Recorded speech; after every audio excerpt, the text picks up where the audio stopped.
Ironically, that was the session that got me to LA. Nobody knew that at that point, but not only are you not the problem, I'm going to bring you back tomorrow and you can replay everything, and effects of life. I mean, it's like all this stuff. It's like just, he did the right thing, period. And then there was a session you did when you were a kid, when you were 19, I think, in Nashville. You were doing a session with a lot of older session players. Yeah. And the session leader, halfway through the session's not working, and he kicks you out of the session. Yeah. Right? Yeah. And you're in the, I mean, you could tell the story, but you're in the coffee room or whatever. Yeah. So pissed off because you go, I wasn't the problem. Someone else was the problem. Yeah, no, I knew that. And, Yeah. And I was so hurt and shamed. I was really young. Yeah. That again, that was fertile training ground. I didn't know I was going to be a record producer in my older life, So what did you take away from that story? Because the producer then comes back in and he says, look, you weren't the problem, but I couldn't break up these guys. Yeah. That's what he said. Smart guy. The way he did that, his name was Ronnie Hafkin, and that was the smartest move. I mean, that was huge. Why is that a smart move? Because he had to get the session going. That, he had to keep. Ironically, that was the session that got me to LA. I didn't, of course, nobody knew that at that point, but he had to get the song cut, and he knew that, as you stated, the personnel wasn't ready to kick out one of its own. Well, that's smart. So he's going to get a basic track. He knew what the problem was, and it wasn't me. And he also had the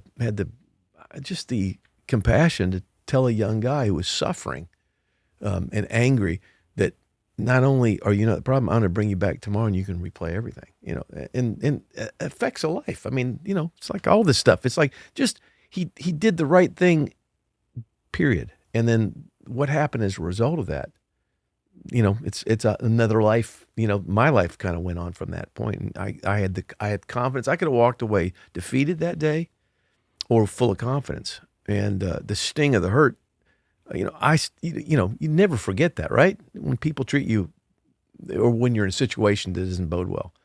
But how to rectify that, man, that's everything. What's the big producing lesson takeaway from that moment, though?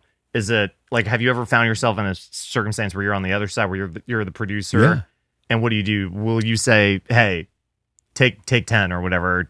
Yeah. I haven't had to do that much, I don't believe. Because you work with the best. Well,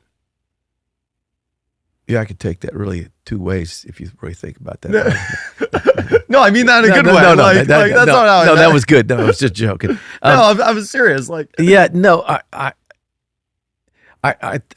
can't. I mean, there have been times when I've just known it's not working, but I've also known that, my job is to make it work. So I have to figure another way around it.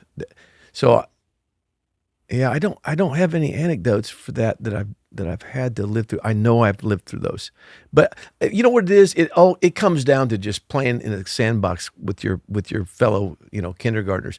Treat people fairly and with dignity, you respect. And just because somebody is not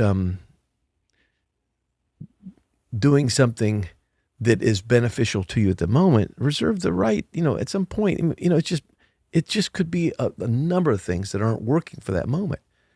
Think about them. Think about them. How do they feel? I mean, I'll tell you, this is a little anecdote. It wasn't horrible. I remember the first time I met, do you know Robin Ellie very well? Yeah, the guitar player. Yeah. Yeah, he's just such a great musician.